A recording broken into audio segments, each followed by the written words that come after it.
by 2/3 of the House and 2/3 of the Senate, proposing the identical amendment and then sending it to the states for 3/4 of them to ratify it.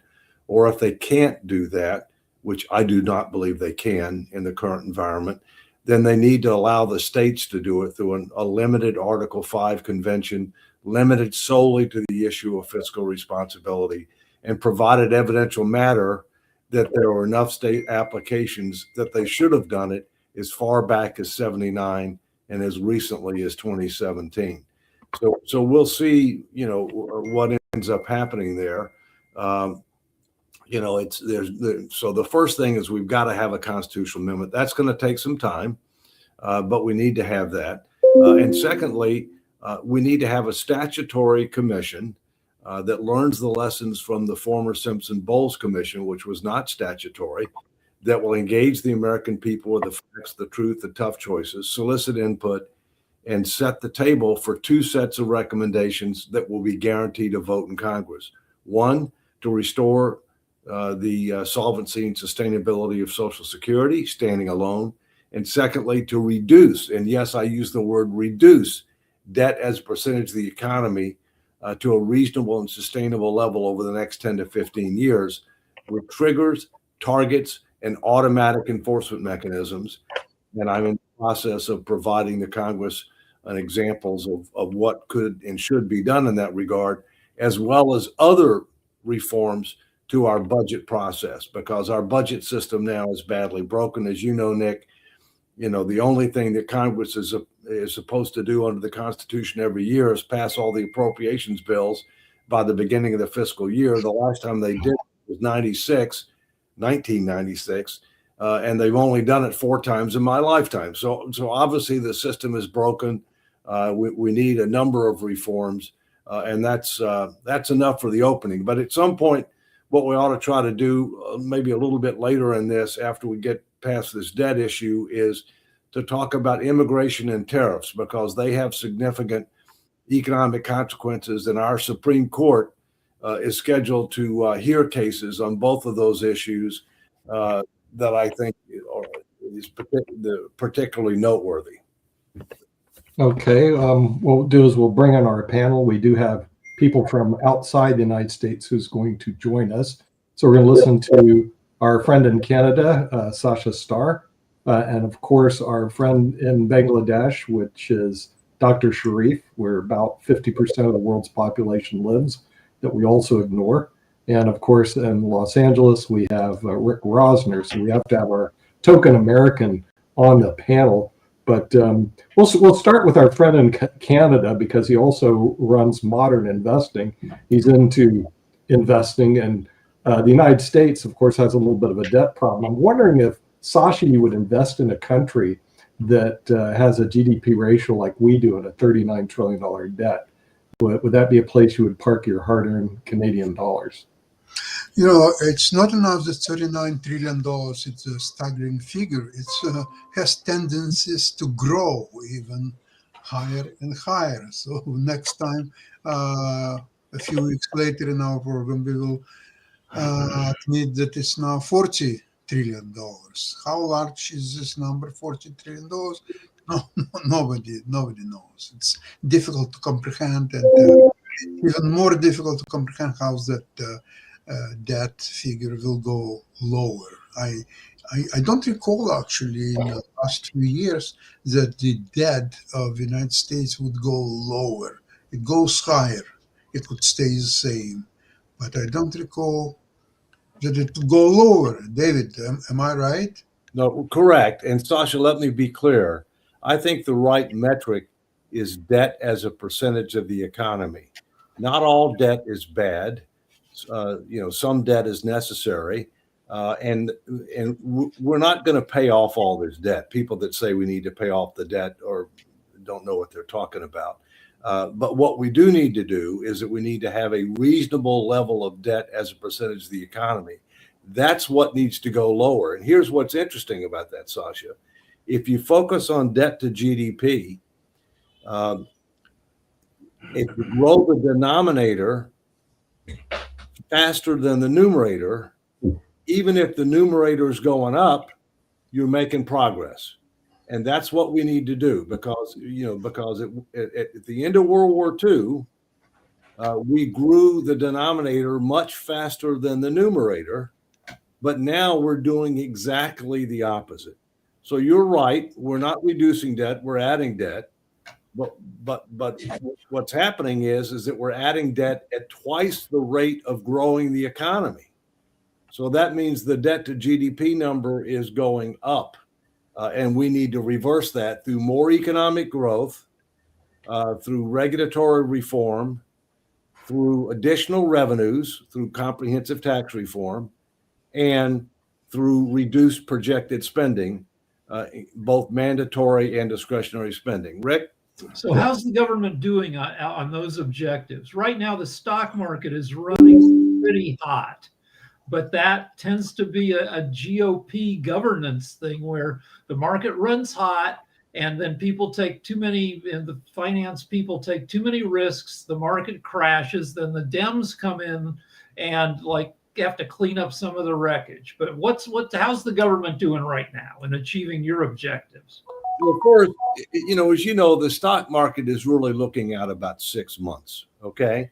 And the stock market right now is, looking at the fact that other than the first quarter of 2025, where we actually had negative economic growth of, I think, about 0.6%, that we've had above average economic growth and higher than expected since the first quarter. And, given the regulatory relief, given the extension of what were supposed to be expiring tax cuts, given the energy policies of the current administration, given the advancement of AI, and we both know there are pluses and negatives to that, the market believes that things are going to be good in 2026. They also believe that the Fed is going to cut the Fed funds rate by 25 basis points or 0.25% this Wednesday. We'll see, okay, whether that happens. But what markets don't do, and frankly, what insurance, what rating agencies don't do, is they don't look to the structural longer-term situation. They're myopic as well. And that's where we have the problem. How well are we doing? We're not doing well at all, Rick, okay? We're not doing well at all. And, we're projected to have anywhere from a $1.8 to $1.9 trillion deficit this year. As I said, that's double the rate of increase in the economy based on reasonable assumptions. So, we need to recognize reality and start making some tough choices. And it's not just a matter of what the choices need to be. It's how do you get them done? And that's why I say you need the commission in order to facilitate making the tough choices. And you need the constitutional amendment to force the Congress and the president to continue to invoke fiscal discipline over time, because if left by themselves, it won't happen until we have a crisis. And that would be, among other things, in my view, a global depression.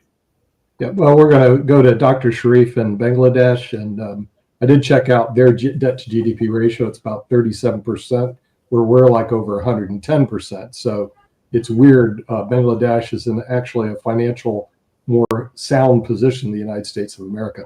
So Dr. Sharif, coming from Bangladesh, what are your thoughts on the American economy and their huge debt? Yeah. One thing I always say that, as I am an economist, I always say that country like USA or the big countries, they have to focus on country like Bangladesh. They have to do more business with a country like Bangladesh because of these financial conditions. But I have a very close understanding about US economy, but I have a very clear proposal for USA.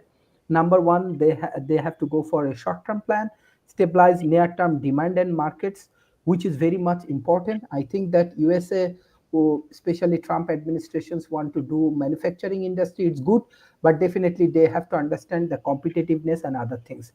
Secondly, I believe USA has to repair supply side constraint and boost productivity, which is very, very important for their economy. And third thing, they have to secure long-run fiscal sustainability, which may cause different kind of low and middle income households, and it may helpful for them. But how USA can overcome this $38 trillion economy? Definitely, country like Bangladesh.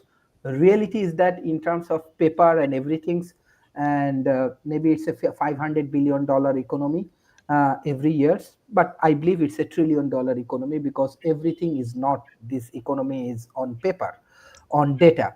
But there are a lot of business and many things which is not in data and other things. Like China, what China actually doing? China heavily investing in Bangladesh, in Pakistan, in Africa, in Malaysia, and they actually grow their economy in an effective way.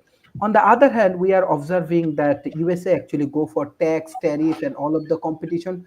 For short term, maybe they are getting some sort of result from there, but it's in a long term, it will not be helpful for them. So I believe USA can overcome from these situations. They have to open their market.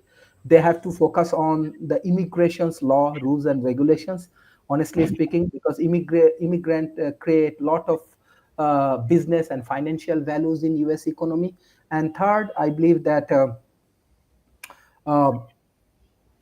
U.S. businessmen, like Chinese businessmen, like let's say Nick or Sasha, those who want to invest, you should make your business country like Bangladesh, Pakistan's, or Africa and other country. This way, you can make a lot of profit for your country. That is one thing. And always I want to welcome American people to emerging economy because maybe they will get better jobs compared to USA. Maybe your startup get better business in Bangladesh or in Pakistan or in India.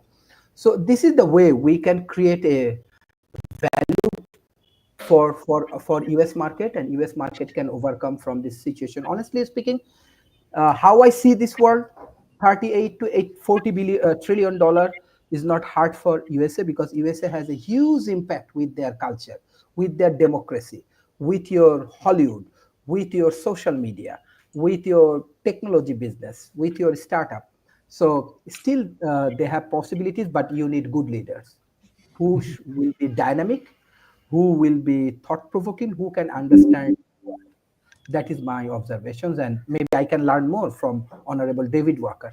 I want to go back to constitutional amendments. Last constitutional amendment passed or was ratified in 1992. It was trivial and dealt with Congress can't vote itself a pay raise. The last significant amendment, which lowered the voting age from 21 to 18, passed in 1971. So I don't know, how do you get an amendment through all the hurdles?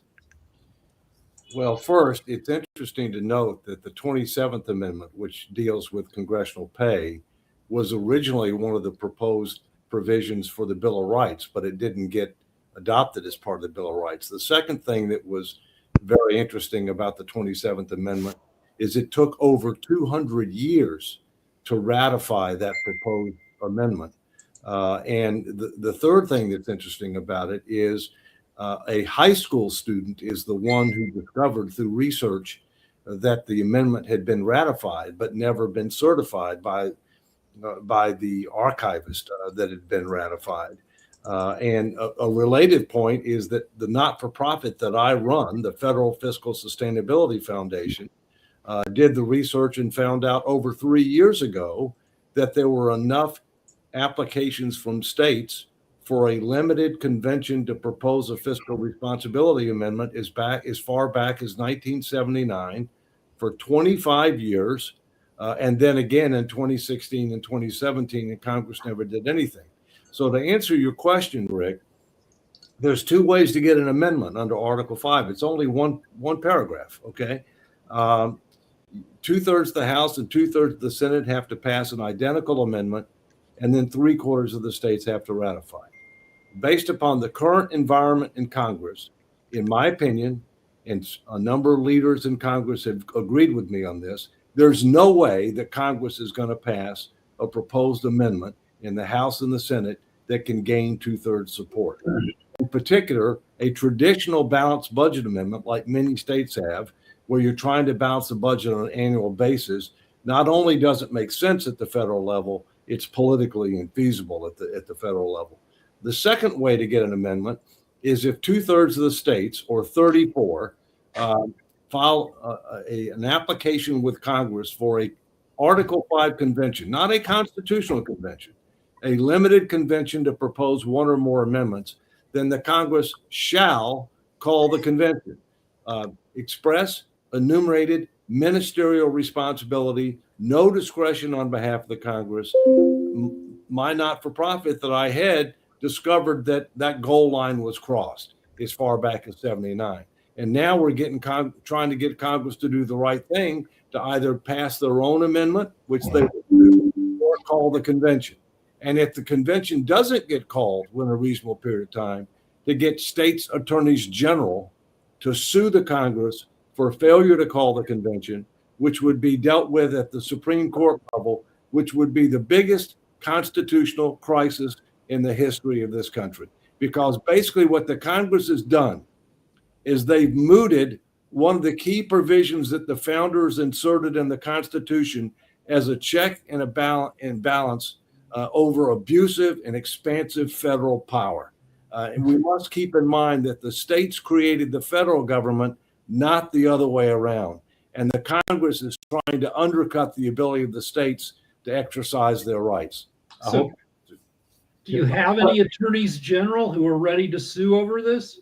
I've got a couple I'm talking to now, and there are others that I think would follow. Yeah. Also, there's Jeffrey Schwab at the Liberty Justice Center in Washington, D.C. He's the lead counsel on the tariff lawsuit that went to the Supreme Court recently. He's been on our show before, David. He might be, once they're done with the tariff, the Liberty Justice Center may be interested in taking a case like this because they like high-profile cases. And I think what they would be asking for is a writ of mandamus to force a constitutional convention. But again, I don't work in that area, but I would think somebody like that could be pretty. I appreciate that. We already we've spent several $100,000 to be able to get a draft declarative judgment, which is probably close that it would have to take if states end up suing. Yeah, I mean, you try to do everything you can outside of litigation. David, Sure. To bring litigation in. Right. Yeah, Mark. David, I had a quick question for you and everything like that. We were actually talking about it on the World Edition earlier today. I know the Marines just celebrated their 250th anniversary, and there's been a couple of articles about maybe they have exceeded their functionality, as they were definitely an offshoot of the Navy and everything like that. So I was just wondering, in terms of this national debt, are there any efforts around the military spending, and can that be curtailed at all? Because this particular editorial that I was reading, I think it was in The Hill, was talking about the elimination of an entire branch. And I do have friends that are in all those branches, so I know that would probably create all kinds of stir in terms of public opinion and everything. But what is our thought about the military spending when it comes to the national debt? Well, the Defense Department should not be off the table when you're looking at trying to right size and reform the federal government and reduce projected spending. That's clearly something that I've said publicly. It's something that's addressed in my latest book, America in 2040, Still a Superpower, ? I would question eliminating the Marines because when you look at where the national security threats are going forward, you need a force like the Marines that can be deployed anywhere in the world quickly. Remember the old bumper sticker. If it absolutely positively has to be done all overnight, call the U.S. Marines. And I'm not unduly influenced by the fact that my son was a Marine Corps captain who fought in Iraq. No, there's absolutely no conflict. That is the fact that I want to disclose. Right. Yeah, Rick. So, but besides the fact that the current head of the Secretary of War is a little bit of a knucklehead, besides that, is the military structurally is the structure correct, or do there need to be realignments? So the Marines are under the Navy. That seems fine, and every branch has its elite fighting force. You know, you got the Green Berets, you got the SEALs. Does the military need to be rearranged? Yes, I think that one of the things that we need to do is we'll need to take a hard look at current and projected threats. We need then to look at what size force do we need? How much of it should be active versus in reserves? I question whether or not the all-volunteer force is sustainable over time. I think we also have to recognize that now you have total visibility of the battlefield. Unless you're underwater, everything can be seen from space. And therefore, we also need to recognize that with the current weapon systems that we have, that a lot of the traditional platforms are very much exposed, including, ships as an example. And therefore, we need to move much more towards unmanned vehicles, but in space, in air, on water, and underwater, and on the ground. And so, yeah, I do think that we need a comprehensive review and reassessment. Now, in this regard, I think it's important to note that just within the last few days, that the administration has issued the new national security strategy, and that new national security strategy places much more emphasis on the Western Hemisphere. It also places in the modernized Monroe Doctrine, if you will, as well as recognizing that China is probably our greatest peer threat. But yes, I think we need a comprehensive review and reassessment. So what's you just mentioned that an all-volunteer army might not work. Do we need to give better incentives to get more and better people into the mill? I mean, the GI Bill was freaking great after World War II. It educated America, came back from the war, everybody went to college. Then we have the Sputnik push for education, and now we are, we're the most technologically advanced country in the world, but other countries are catching up. Well, I think one of the things that we have to do, in addition to look at force structure, footprint, and a variety of other things, I think we have to look at our compensation and benefit systems. In the private sector, you have three main forms of compensation. You have current cash, you have current benefits, and you had deferred benefits. Okay. In the military, you have the same three components, but in the private sector, the most money is spent on current cash, the second most on current benefits, the third most on deferred benefits. In the military, it's exactly the opposite. You spend the most on deferred benefits, the second most on current benefits, and the least on current compensation. So, which A, doesn't make sense, and B, is not sustainable in its present form. So I think, the compensation structure has to be looked at. I think you also have to recognize that the reserves are supposed to be that. They're supposed to be in the reserves. And yet in recent years in conflicts in Iraq and Afghanistan, we've deployed the reserves on a regular basis to be in combat in different places around the world. Last thing I would say is the current administration wants to minimize armed conflicts and wants to minimize U.S. engagement in overseas conflicts. Rightly or wrongly, that's part of their new national security strategy, and that means that it would be less of a draw on the reserves than has been in the recent past. David, you mentioned you spoke in front of Congress last week, and it looks like it got pushed back from both parties. The Republicans didn't want to increase taxes, and the Democrats didn't want to decrease expenses or spending. But to solve the national debt problem, isn't the best thing to do exactly opposite in unison? In other words, increase taxes and decrease spending. Then you have the most possible gain. So why isn't they just don't go the different direction, or do they even have a plan to solve this at this point in time? Does either party have any plan at all? No, they have no plan. And the United States doesn't have a plan. I mean, we've been in business since 1789, despite the fact that there is a law that says that we're supposed to have a comprehensive integrated strategic plan for the federal government. We don't have one. We're flying blind in mountains of debt without an instrument panel. The government just throws money at problems, whether things are working or not. They're not working. They even throw more money at the problem. Look, it's not just an issue of what I think, it's what the American people think. And it's the four-letter word in fiscal policy, which is math. We need to do several things. One, we need to grow the economy faster. All right. But we're not going to grow our way out of this problem. We're going to have to make tough choices on future spending and future revenues. When we're making those choices, we need to do it as a percentage of GDP. In other words, what percentage of GDP is the debt? What percentage of GDP is the deficit? What percentage of GDP is revenues? And what percentage of GDP is spending? When you look at those numbers, you find the following: that we're spending at a higher percentage of GDP than the post-World War II average and going up. We're taxing at or somewhat below the historical average level of revenues to GDP post-World War II, and it's flat, okay? The gap between spending and revenues is getting greater. Therefore, the deficits as percentage of GDP are getting higher. Therefore, the debt as percentage of GDP is getting higher.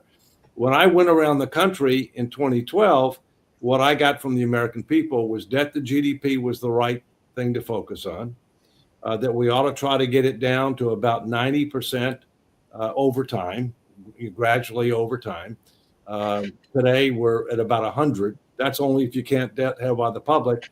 We're 123 if you count total debt, okay? In addition to that, that we ought to, we need more spending reductions projected than revenue increases, but we need both.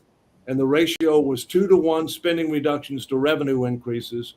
But if you count interest, 3-to-1 spending reduction to revenue increases. And as you know, interest is our second largest expense, and it's our fastest growing expense, okay? And the last thing that they agreed to before we got into specific reforms was that any reform package needed to be consistent with 6 principles and values that brought people together rather than divide them apart. And they were pro-growth, socially equitable, culturally acceptable, mathematical integrity, politically feasible, and meaningful bipartisan support. And there's a lot of details that go with that. What they felt then, I'm confident they feel now. And I'm about ready to go back on the road in 2026 with Joe Penland to be able to confirm that later in 2026.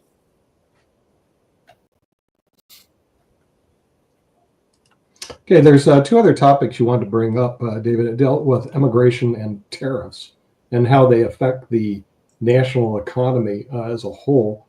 Can you give us a little briefing on why immigration and tariffs are important to this national debt? Well, our immigration system needs fundamental reform. And now that we have border security, I think there's no excuse not to proceed with comprehensive immigration reform. And again, we need to take a much more strategic approach in how we deal with that. For example, we want our immigration policies to provide opportunity for people from around the world, but we want our immigration policy to also be considered based upon the economic needs and competitive posture of the United States. In other words, we want to try to attract and retain the best and brightest so that we can help maintain our lead in innovation, so that we can improve economic growth.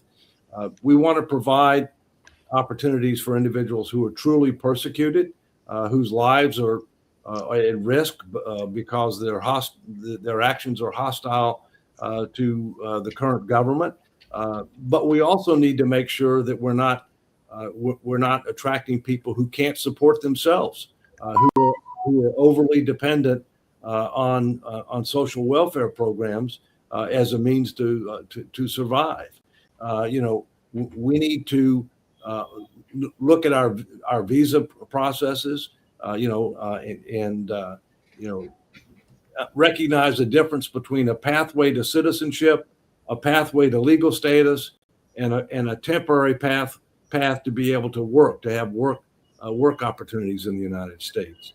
I could go on and on. The bottom line is, what's before the Supreme Court on this issue, which is what I mentioned before, is the president has issued an executive order trying to change the definition of birthright citizenship. Now, I'll give you my opinion on that. He's basically saying that the parents have to be born in the United States in order to have automatic citizenship, and I don't believe that's appropriate, and I believe the Supreme Court will strike that down. I do, however, believe that at least one of the parents should be a U.S. citizen in order for there to be guaranteed birthright citizenship. And that, at a minimum, would take legislation. It might even take a constitutional amendment, but it's not something that can be done through executive order in my opinion. And then we can come to the tariffs later. Okay. Any comments on the immigration, Dr. Sharif? Yes. Yeah. Professor Dave, in our culture, we say professor, some scholar like you. So let's say still from Bangladesh, I have capacity to help US corporations or any organizations. Number one, with the research and innovations. Number two, with AI industries. Number three, with energy related activities. So very straightforward questions to you. If there are hundreds of talents in South Asia or in Bangladesh, so USA should welcome me and talented people and hardworking people who can contribute US economy. They should welcome us to US economy according to your comment, or we have to go for all of the process and white supremacy and everything. You should be a higher priority, and the people that come to the United States to get degrees in the United States, who have degrees and performance that could help with regard to our economic growth, our innovation, and our competitive posture, should be a higher priority with regard to being able to, at first, gain legal status, all right, and secondly, but over time, citizenship. But it's earned. Yeah, definitely. Law is very important. We have to follow the law, rules, and regulations. I just want to ensure, look, what I understand from US economy, US have many brilliant people like you, smart people like you, who has depth of understanding about US economy and what can do and what they should not do. But still, I believe that USA economy has more power because of his cultural impact with democracy, with social media, with Hollywood. And I believe that USA should focus on more immigrant and talented people who can contribute. That is my point. I agree with that. I mean, as you know, in my book, I say it takes four things for a country to be a superpower: global economic power, global diplomatic influence, global military capability, and global cultural influence. And you're touching on the cultural issue, and I totally agree with you. We're the only country that meets all four of those. China is very close, if you will, and clearly desirous of being there. So I think we're in agreement, in general agreement. Yeah. Other Thank you. comments, questions? Yeah. Yes. Well, we'll move on to the final topic, which deals with not just immigration, but tariffs. It looks like the U.S. government has raised a certain amount of money through tariffs, but may have also created a certain amount of problems. So what are your thoughts on tariffs, David? Well, first, this is a complicated and confusing topic, okay? Let's talk about the issue that's before the Supreme Court. Challenges have been made that a number of the president's actions with regard to tariffs are unconstitutional. The Supreme Court is going to have to unscramble that egg. Here's kind of the way I look at it, and I'd be interested in comments from others. I put tariffs into three categories with regard to their legal veracity. The first category is where the two nations or multiple nations, whatever may be the case, have actually entered into good faith negotiations and have agreed on a settlement and between the nations. And I think on those should be upheld because after all, they were the result of good faith negotiations and both sides agreed on it. Okay. The second set of tariffs are situations where the president would assert that there is a national security or public health reason to impose those tariffs. Okay. And there are less than a handful of nations that I think that you can make that argument. Okay. If you will. And we'll see how the we'll see how the Supreme Court comes out on that. The third category, which involves a lot of nations, is where there was a unilateral imposition of tariffs under a theory that it was reciprocity, which it wasn't, okay, where there had been no negotiations or agreements resulting from those negotiations, and where there's not a clear and compelling national security or public health issue. In that situation, which I think is a vast majority of the countries, I think it's highly likely that the Supreme Court will strike those down. And then the issue is, well, what happens? Okay. Well, first, I don't think the Supreme Court is going to say you got to pay the money back. Okay. I think they're just going to say you can't collect the tariffs on a going forward basis. And then we'll see what happens through the courts if that's how they rule. But the other issue is I keep on getting these texts. I don't know about anybody else's on here. I keep on getting these texts about whether or not I want my $2,000 rebate from the tariffs. And I continue to say no. And the reason I continue to say no is A, we don't even know if these tariffs are going to stand after the Supreme Court makes its decision. Secondly, why do you give rebates when you're running a $1.8 to $1.9 trillion deficit? Okay. And while it's clearly true that we have significant revenues that we've achieved through these additional tariffs, and that over a 10-year period, if they continued, they could be $2-3 trillion. The fact is they may not continue, and the fact is we're running 1.8 to 1.9 trillion plus deficits as far as the eye can see. So there's just a lot of BS going on in this area, and which is frustrating. Yeah. Dr. Free. Yeah. Thank you. Can I propose an alternative solution for USA? This is intellectual discussion. Professor Dev, how much USA can make from their tariff? Example, from Bangladesh. Do you have any data or anything? Or Nick, do you have any data? Patrick? How much USA can make from the tariff strategy? Okay, but I'm on a global podcast. Can you text me your? No, I don't have any data for how much tariffs. The last I saw, the tariffs had accumulated about 300 billion, but that was just the U.S. debt clock. It's not. It's not. I can't say it's accurate.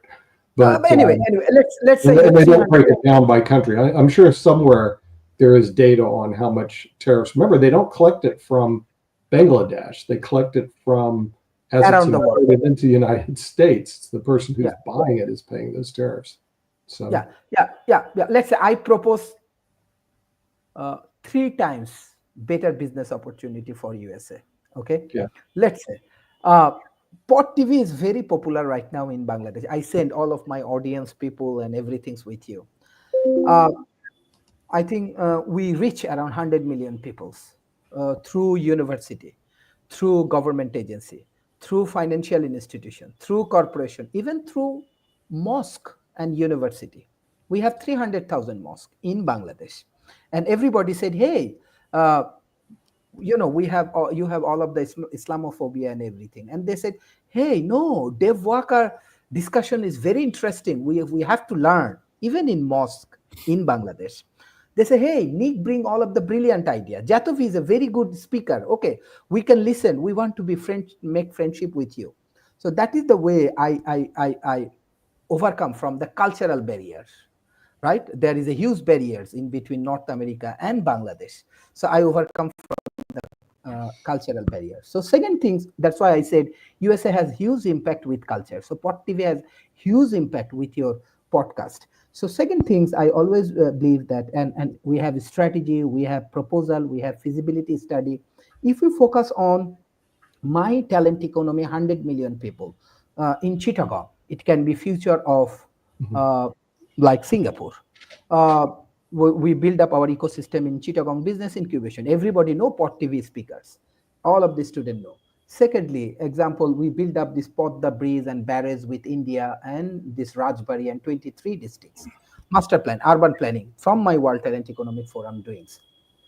Let's say if American investors through their artificial intelligence, or you have all of the big company in USA, through energy company, you have many big company in USA, through this urban plan and educations and media. If you come next 10 years, USA can make at least $1 trillion from Bangladesh, from my 100 million people, at least. So I do not know. Do you have real understanding about tariff or the emerging economy business, or how you actually make your strategy, how you make your policy, how you run your business strategy? That's why our talent economy working for more millionaires. We do not want billionaires. We do not want trillionaires. We want more millionaires. More millionaires come, then all of your tax, tariff, billion-dollar story, trillion-dollar economy will overcome from this situation. Trillionaire means you have poor people, and 1 and 2% are super rich. And millionaire means you have 100 million people, those who are millionaires, so you are making $1 trillion economy. That is very simple economical thoughts. That is the things, the talent economy, that is the things the young peoples are trying to develop. So this is the time. Yeah. Those who have wisdom, like Dave Walker, like Nick Palveda, like Rick, and Jatovi is my age, definitely you should focus on this emerging economy like China. And you can overcome like this 40 projects you build. It's $40 trillion economy for next 10 years. And it's very easy. Why you go for all of the immigrations, all of the white supremacy and everything? You people are best.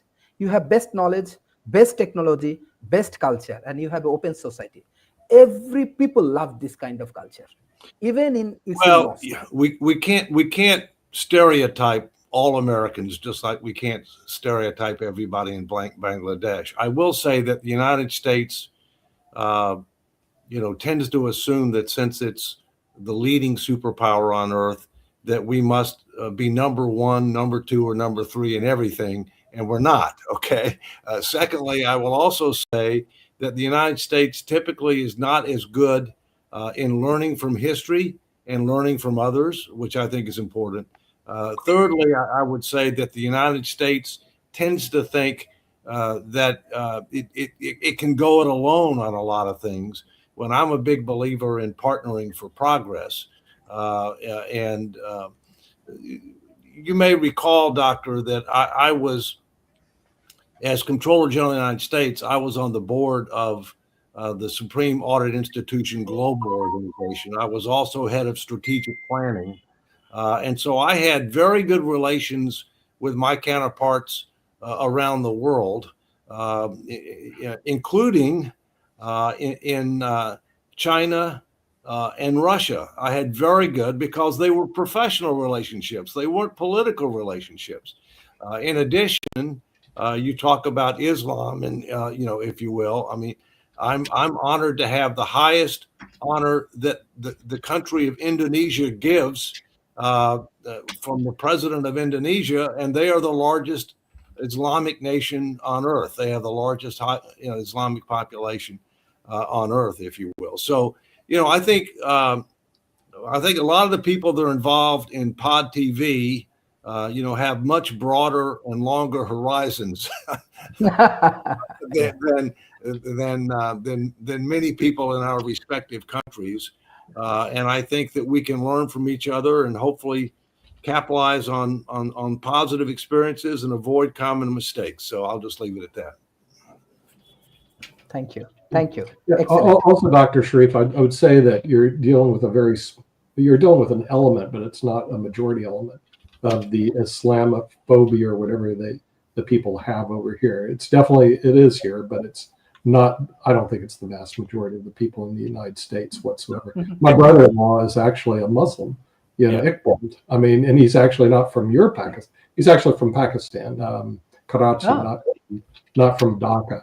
But the thing is, the U.S. is very much has a lot of different cultures because it's so big. Yes. But also they do have a certain amount of elements that tend to clash and create issues where probably they should be working on solutions to problems rather than creating more problems. Yes, Jatovi. Just want to say, the problem I think that I guess Doctor is seeing is a problem that many in the minority community see and want to overcome. It is very true that the U.S. itself is not the majority isn't on that side of being Islamophobic, racist, so on and so forth. The majority is not. But the problem comes into play. The policies say different because there is systemic racism that we still haven't been able to address. There still is an institutionalized racism that still hasn't been addressed. There are problems in our society which we like to cover up because we do want to be the best and we aspire to be that way, and we try to hold up this beacon, but that beacon is tarnished and we've never really cleaned that tarnish or clean that actual beacon to make it this spectacular thing that we speak of and that we promote. So there are problems, and I can understand what Dr. Sharif is talking about. And the sad part is that we were in the death throes of that, and that death rattle has come back stronger because of the things that we continue to promote right now. It was at an extreme. These things that we are speaking of were on the outskirts, but now they're in the middle, and we just have to be honest about where it is before we can actually address the problem. Because when we have individuals, and this was shown in the actual text messages that were sent out, and again, I don't want to make this a sides thing because that's what we end up running into. And then we end up running into a problem of, well, my side is different than yours, or no side, nobody, no person, no group has all of the racism or all the misogyny or all of whatever ism is there. No side is beholden to all of that. But the problem comes into play when one side has that position of power and begins to push that. And that's where we're at right now. We just have to be honest and be able to call it out when we see it, because that helps everybody push that to the edges. Because there are parts, there are things that I could point out easily that have been propagated today that are part of the problem that Dr. Sharif is even pointing to. And just because he's pointing to it, it is something that we need to address and be honest about and look at ourselves and move forward from that. Yeah. I need to get going, but let me say a couple of things before I go. Okay. First, our Constitution makes it clear that we strive to form a more perfect union over time. We will never be perfect. Okay. But we want to continue to improve over time. And we still do have areas where we need to improve. There's no question about that. Okay. And secondly, you can't solve a problem until you recognize that you have a problem that needs to be solved and are committed to solving it. I apologize. I've got to get going. Why don't you all continue? Thank you very much. Thanks, David. See you next Thank week. you. Okay. Appreciate it. Right. And I think Dave hit it on the head with that. That is it. I mean, and that goes to, I mean, it's just the natural thing. An alcoholic will never understand that they're an alcoholic until they admit that they have an alcohol addiction or they have a problem. A country that has issues within itself and in positions of power that doesn't, that it's propagating information that is blatantly and openly, for example, calling the whole Somalian community trash. That is blatant and open racism. We just have to be able to admit that before and then begin to move on from it. We can't say it's a joke. We can't say these things are a joke because the positions that they're coming from begins to exacerbate the situation throughout our society and begins to become part of our ethos. When we trained our own society that people coming across the border are evil, are coming to take your jobs, are coming to rape your women, are coming to do, that's where we come into creating a problem for our society. Therefore, anybody who has any melanin in their skin becomes a target for individuals to hate. Hence the reason why we have spikes in hate crimes that have been going on since the beginning. I mean, hate crimes have been up for a while, but there have been spikes that have started since 2014. Matter of fact, it even began before that. And this is why Sarah Palin, when she, and that's one of the individuals that started a lot of this, because she attacked Barack Obama during the presidential election, said, oh, well, he's a Muslim. Well, first and foremost, there's nothing wrong with being Muslim. Nothing at all. Being Muslim is the same thing as being Catholic. Being Catholic is the same thing as being Baptist. It's just something that people believe in to help them find peace within themselves. They have found that center. Whoa. They have found growth in themselves. We should celebrate that. We should learn from it and continue to grow from that. But that's not what we do. We treat it as a divisive piece and continue that divide and continue to attack each other on those ways rather than just like Dr. Sharif is trying to push for. We should be building bridges and building things together because honestly, there are things in the Muslim belief that are different from the Christian belief or from the Catholic belief that you can learn from. I mean, like, think about all the buildings and all the ways that we can improve our society. We haven't adapted to, if you look at Google, I'll give Google a hand for when they started making the push to allowing their sensors to recognize brown skin. It was never recognized before, but that's something that we don't think about because it's not part of that society or that ethos because the individuals that you end up hiring and going down the pathway. Yeah, off that brown skin thing, I used to check IDs in Colorado, which is a very white state, and all their photo machines on the driver's licenses were set for white people. So if you got a driver's license for a black person, there was no details. You couldn't tell. It was ridiculous because the machines. But anyway, what you were saying about working with, we all have to work together under tech because the tech bros who are developing AI, there was an article in yesterday's LA Times, the highest grade that any AI company gets for protecting us from existential threats, from AI killing us all, the highest grade anybody gets is a C+. We have to come together to work with AI and make sure it doesn't kill us because the tech bros are not going to do it for us. Yeah, but AI is also very helpful because when you want to research things today, it's a lot faster than you could do. I mean, you have to double check it, but your research can be done a lot faster using AI than it's great for that, but there's no money in that for AI. If you want, I don't know how. Hey, Rick, honestly, I don't know how they make any money at it, but I can tell you, I enjoy the features of AI because my research goes a lot faster than without it. Even though there is still some blanks that I can't get answers to, it certainly has developed a lot better than it used to be. Yeah, I mean, AI is a phenomenal tool. But the thing is, you've got to realize AI is the same thing that you've done for years.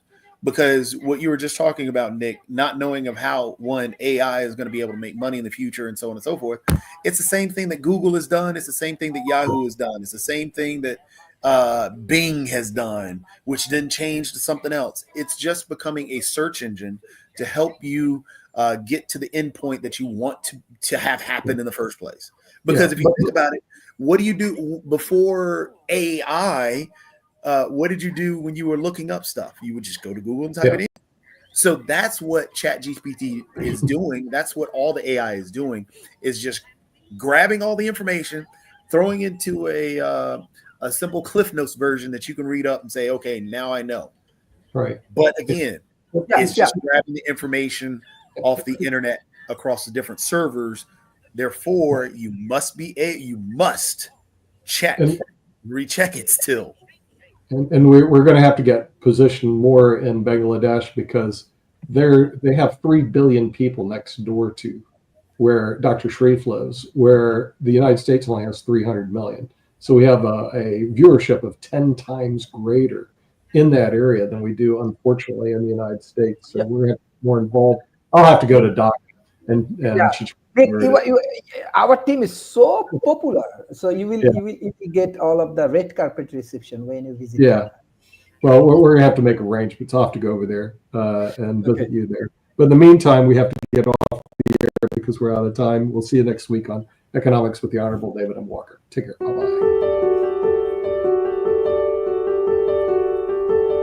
bye.